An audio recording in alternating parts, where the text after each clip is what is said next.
अगर आप भी कामयाब ट्रेडर बनना चाहते हैं और क्रिप्टो ट्रेडिंग करके डॉलर्स कमाना चाहते हैं तो आपके लिए ये जानना, ये सीखना बहुत ज़रूरी है कि आपको किस कॉइन को बाय करना है, कब बाय करना है और कब सेल करना है।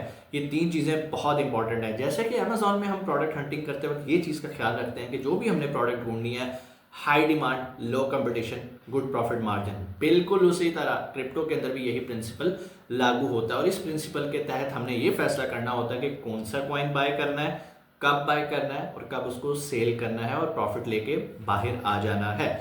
अब यहां पर आपके लिए दो चीजें जानना बहुत जरूरी हैं। अगर वो चीजें आपको पता होंगी तो आप कभी भी क्रिप्टो में नुकसान नहीं उठाएंगे। और वो दो तरह के एनालिसिस हैं, एक को आप फंडामेंटल एनालिसिस कहते हैं और एक को आप टेक्निकल एनालिसिस कहते हैं। आज की वीडियो के अंदर हम दोनों चीजों को कवर करने की कोशिश करेंगे। वीडियो एंड तक देख लेंगे तो थोड़ा सा फायदा हो जाएगा आपका। और मैं उम्मीद करता हूं कि वो लोग जो अभी तक लॉस कर रहे थे उन्हें एटलीस्ट ये समझ आ जाएगी कि ये लॉस के पीछे रीजन क्या है। वो अपना खुद एनालिसिस करके, अपनी खुद करेक्शन करके प्रॉफिट कमा सकते हैं। अब यहाँ पर एक और चीज भी मैं आपको बताता चलूं। बहुत सारे लोग क्या करते हैं कि सर हमें एनालिसिस नहीं आते, इतनी डिटेल में, इतनी डेप्थ में हम नहीं कर सकते। तो हमने क्या किया हुआ है, हमने कुछ टेलीग्राम के ग्रुप्स ज्वाइन किए हुए हैं जहां पर हमें सिग्नल्स मिलते हैं और हम उन्हें फॉलो करके ट्रेड करते हैं। देखो भाई, सिग्नल्स फॉलो करना कोई बुरी बात नहीं है। एक अगर कोई कामयाब ट्रेडर बंदा बैठा है जिसके पास एक्सपीरियंस है, वो ट्रेड कर रहा है, ग्रुप बना के बैठा हुआ है, उसमें से कुछ सिग्नल आया, लेकिन वो आपने मुहावरा सुना होगा कि भाई नकल के लिए भी अकल की जरूरत होती है। किसी को कॉपी करने के लिए भी आपको थोड़ा सा कॉमन सेंस यूज करनी है। और वो कॉमन सेंस आप तब यूज करोगे जब आपको थोड़ी सी बेसिक नॉलेज पता होगी कि आपने कैसे इंटरफेस को यूज करना है, कैसे पता करना है क्या ये वाकई राइट टाइम है सिग्नल को फॉलो करने का या मुझे अभी होल्ड करना है। अगेन इस चीज का फैसला दो तरह से होता है, फंडामेंटल एनालिसिस और टेक्निकल एनालिसिस से। आसान अल्फाज में बताऊंगा डिटेल में, क्योंकि बहुत सारे सुनने वाले भी बिगनर्स हैं। फंडामेंटल एनालिसिस का मुराद ये है कि हम उस कॉइन के बारे में पढ़ते हैं कि अगर ये कॉइन लॉन्च हुआ है तो इसके पीछे इसको सपोर्ट करने वाले कौन से कॉइन्स हो सकते हैं।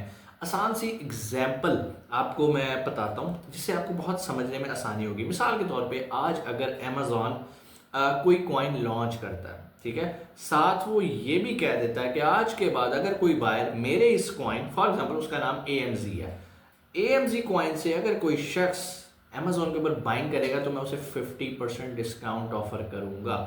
अब मुझे एक बात बताएं, अगर आपको पता हो कि अगर मेरे पास ये कॉइन होगा और इसके थ्रू मैं अमेजोन पे बाइंग करूंगा तो मुझे 50% डिस्काउंट मिलेगा, तो क्या आप नहीं वो कॉइन बाय करोगे?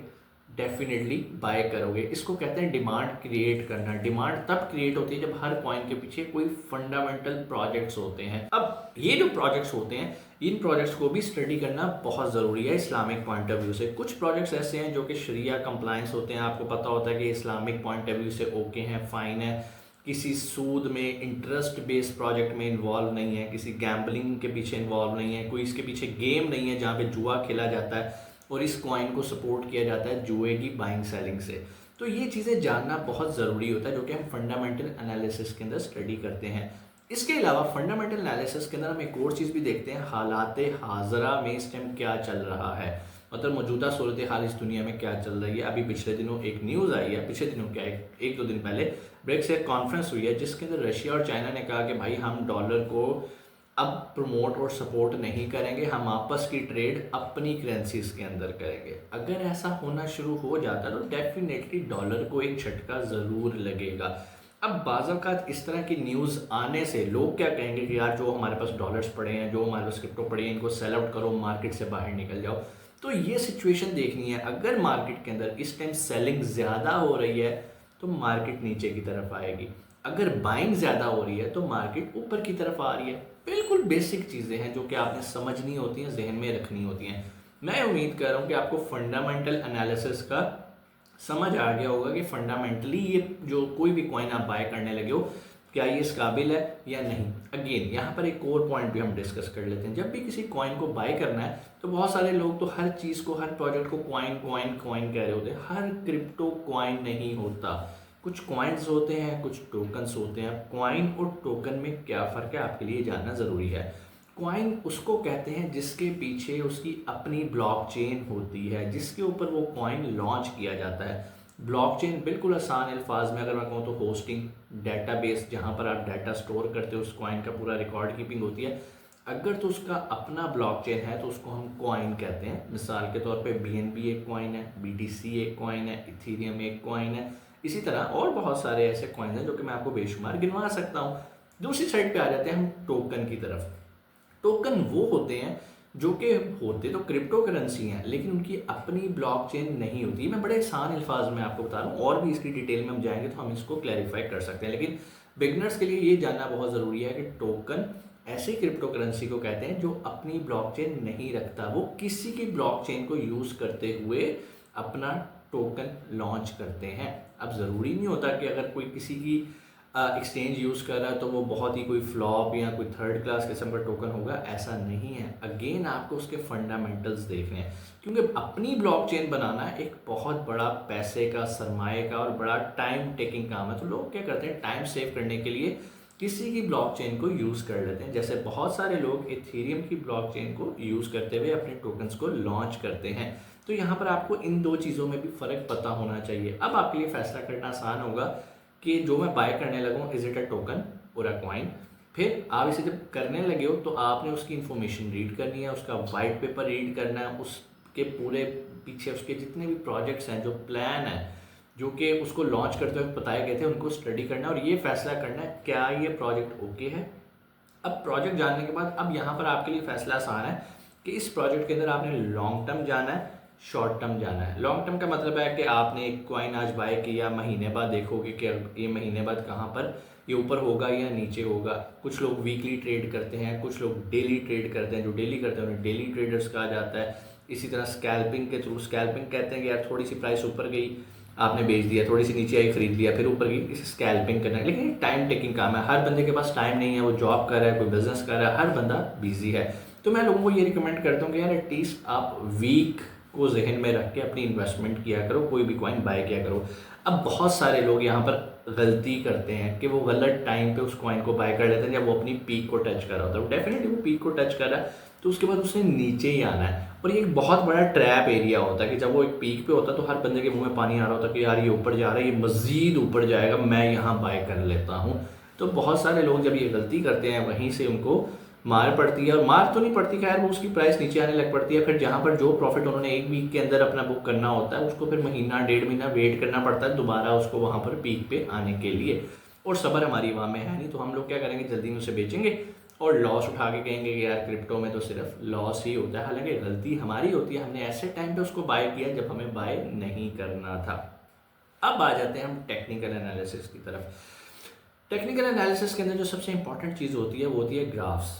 ठीक है, आपने देखा होगा ग्राफ्स जो बनते हैं क्रिप्टो के अंदर, जो फॉलो किए जाते हैं वो कैंडल स्टिक्स के अंदर होते हैं, इन्हें कैंडल स्टिक्स चार्ट भी कहा जाता है।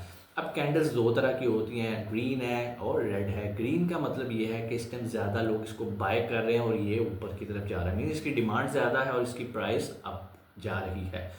अब आपने पिछले एक वीक, अगर आप वीकली ट्रेड कर रहे हो तो आपने ये देखना है कि लास्ट 2-3 वीक्स के अंदर इसका ट्रेंड क्या रहा है। मिसाल के तौर पे अगर इस टाइम वो बिल्कुल ऊपर है और लास्ट वीक में भी वो उसी ड्यूरेशन के अंदर पीक पे था, तो इसका मतलब है कि अगर आप अभी उसको बाय करोगे तो फ़ायदा नहीं होगा। आपने उसके नीचे आने का वेट करना है, कंपेयर करना है लास्ट 2-3 वीक्स के साथ कि क्या ये इस टाइम अपने टॉप लेवल पे है या बॉटम पे मार्केट गिरी हुई है।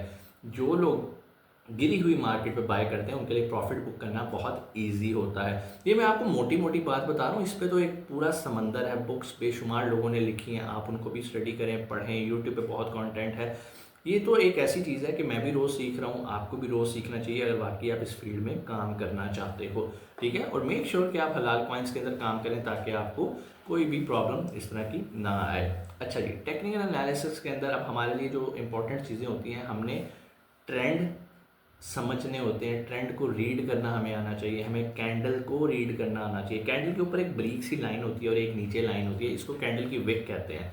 कहने का मतलब ये है कि इस ड्यूरेशन के अंदर, मतलब हर कैंडल की भी एक ड्यूरेशन होती है, वो 5 मिनट की, 15 मिनट की, आधे घंटे की, 1 घंटे की, जो भी आप जिस भी प्लेटफॉर्म पे आप काम कर रहे हैं, जिस एक्सचेंज पे काम कर रहे हैं, वहाँ पर उसका एक टाइम पीरियड, टाइम फ्रेम के अंदर उस कैंडल को स्टडी किया जाता है। तो उस कैंडल के अंदर बताया जा रहा है कि इस ड्यूरेशन के अंदर मार्केट ऊपर गई है या मार्केट नीचे आई है, यानी कि प्राइस ऊपर गई है या प्राइस नीचे आई है। और बाज़ औक़ात होता है कि प्राइस बहुत नीचे टच करके ऊपर आ रही होती है। तो ये सारी चीज़ें आपके लिए फ़ैसला करने में हेल्प करती हैं कि क्या मुझे इस टाइम बाय करना है या नहीं बाय करना।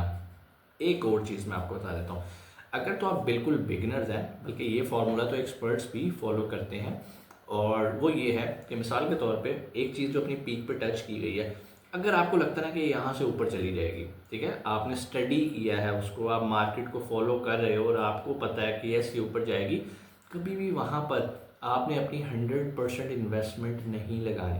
अब मिसाल के तौर पे आपके पास $100 है, तो उस पॉइंट पे अगर आपको लग रहा है ये ऊपर जाएगी तो आप 25% की बाइंग कर लो, $75 अपने पास सेव रखो।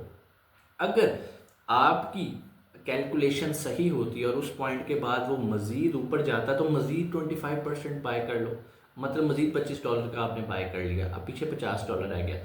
अगर उस पॉइंट से मज़ीद ऊपर जाता है मज़ीद 25 का बाय कर लो, मज़ीद ऊपर जाता है मज़ीद 25 का, मतलब स्टेप बाय स्टेप आपने अपनी बाइंग करनी है। अब इसका फ़ायदा क्या होता है, मिसाल के तौर पे आपने 25% बाय किया और आपको था यहाँ से ऊपर जाएगा, लेकिन ऊपर जाने के बजाय नीचे आ जाता है।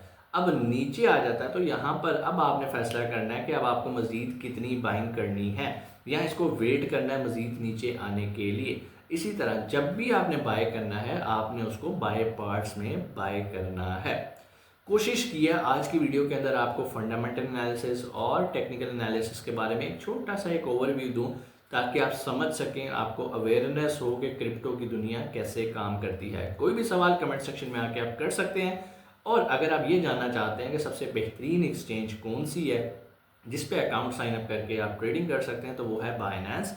अकाउंट कैसे बनाना है, कैसे वेरीफाइड अकाउंट बनाना है, डिस्क्रिप्शन में लिंक मौजूद है, अभी जाएं, अकाउंट साइन अप करें और क्रिप्टो ट्रेडिंग में अपना पहला कदम रखें। आपसे मुलाकात होती है अगली वीडियो में। अपना बहुत सारा ख्याल रखिएगा। पाकिस्तान जिंदाबाद।